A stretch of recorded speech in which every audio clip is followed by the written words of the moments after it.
And when we talk about hope, we must also learn some lessons from this crisis. Why did it have to be so grave? Whose mistakes is the world paying for? Last night, we got you the first part of our investigation into the coronavirus outbreak. We told you how China destroyed evidence, how China tried to cover up. Tonight, we bring you the second part of our series, how this virus spread from China to the rest of the world, how the Wuhan virus crossed borders, traveled to faraway countries, creating new hotspots and leaving a trail of death along the way. Tonight, we can tell you for sure that human carriers from China took this disease around the world. Yes, travel restrictions were imposed, but they came too late.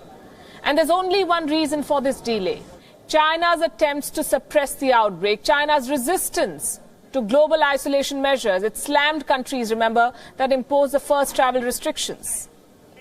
China tried to hide the truth, but here are some facts to challenge the Chinese propaganda. One, the Chinese city of Wuhan is the epicenter of this outbreak. You cannot dispute that. The virus most likely came from a live animal market in Wuhan. And two, the first cases of this virus have been traced back to November last year, close to 4 months ago. China took forever to act. In fact, China acted only when it became impossible to hide the outbreak. It wasted crucial months. The first admission came only in the month of January. The virus was detected in November.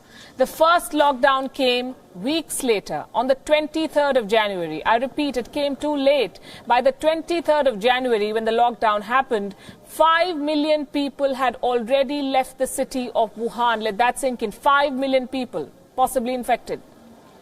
The virus had been allowed to spread for several weeks. Millions of people who traveled in and out of Wuhan during this time became potential carriers. This happened during a major Chinese holiday, the Lunar New Year, a time when tens of millions of people travel home or go on a holiday.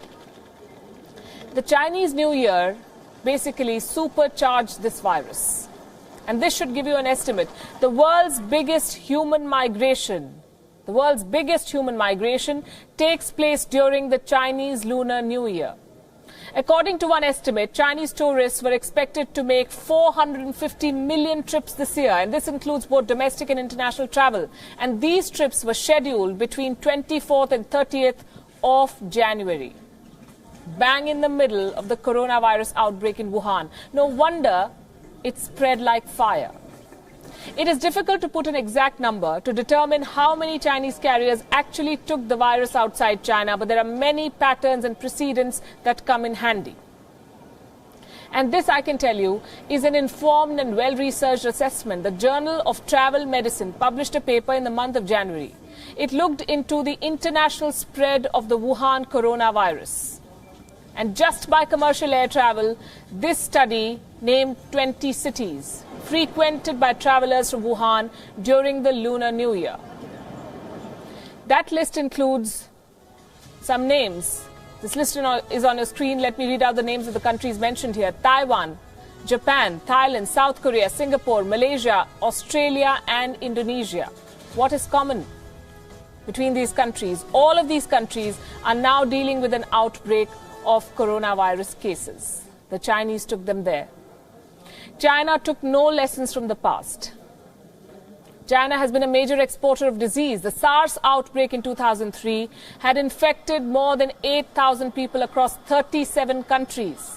Studies say that Chinese travelers took the SARS virus to 37 countries. 17 years later, in 2020, they're doing the same with another virus.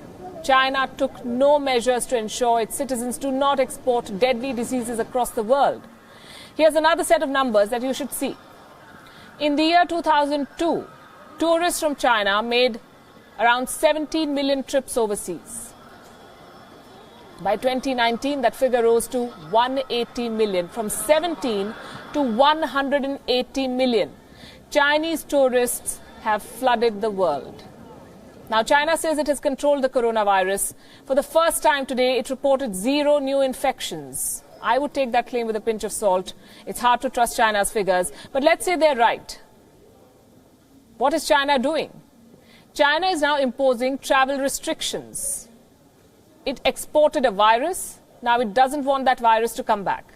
The southern province of Guangdong that shares a border with Hong Kong, has new rules for people travelling back from coronavirus hotspots. They are putting all travellers under a 14-day quarantine. Shanghai has adopted the same measures. China wants to insulate itself from the scourge that it gave the world.